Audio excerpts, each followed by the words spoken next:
Hey, what's up, Fit Fam? So we're gonna get into hip flexors real quick, real brief. I'm gonna show you how to do something with your lacrosse ball and just your body weight. But first, we need to identify where your hip flexors are. So use your hands and fingers and just grab the side of your hips. And you're used to doing this, I'm sure, at some point where you've rested your hands on your waist.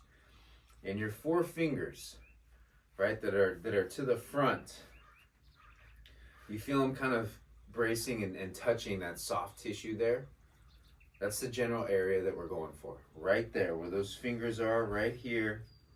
That's what we're gonna aim on both sides. And we're gonna lay down on the floor and we're gonna set up the lacrosse ball. Or if you know it's your first time, maybe a tennis ball in the beginning.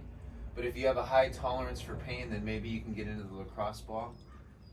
But if it's your first time, try tennis ball, and you're gonna, right where you were feeling with your fingers, you're gonna get that ball situated right below that, and then you're gonna lay on top of it. And it's almost as if you're planking with your elbows, right? Your shoulders are a little strong, supportive, and then your feet kind of relaxed, ankles relaxed, and you just kind of have to shift and explore and move around. And once you find a tender spot, try to rest and breathe and go easy through it.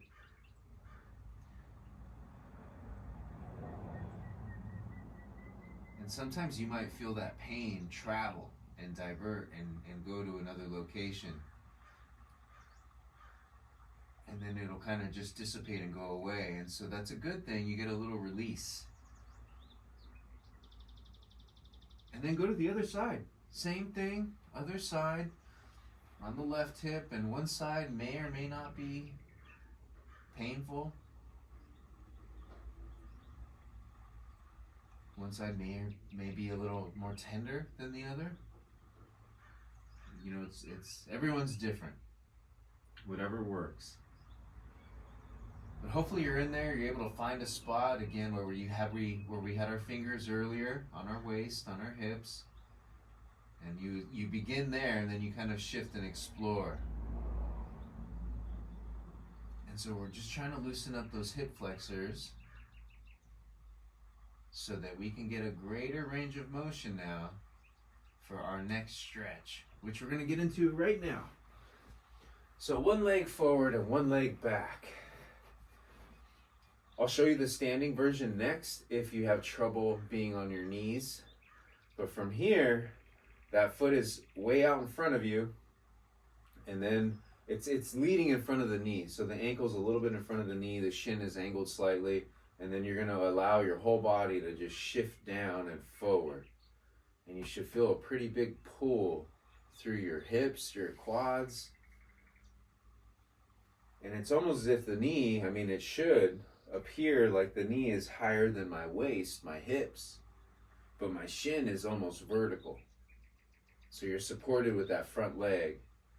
And then you can bring the arms up, lean back a little, or not at all. Sometimes just here is enough.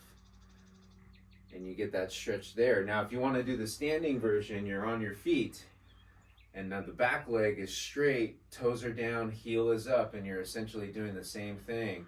But you really have to support yourself with that front leg now, because it's all through that front leg bearing a majority of the weight.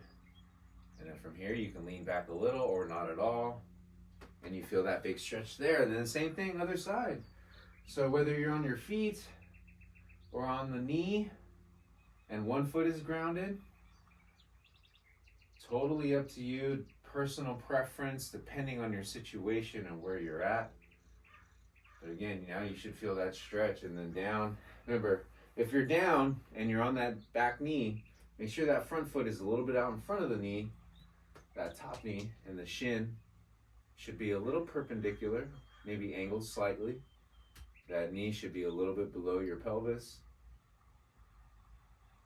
And it's a big stretch. If you want the arms up, get them up. And so this is a great stretch if you sit a lot, and that is it. Guys and girls, quick and easy, should feel nice and loose through the hips.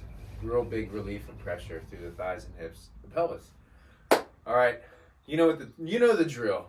Hydrate, get a good well balanced meal, good quality sleep, and until next time, stay fit. Bye.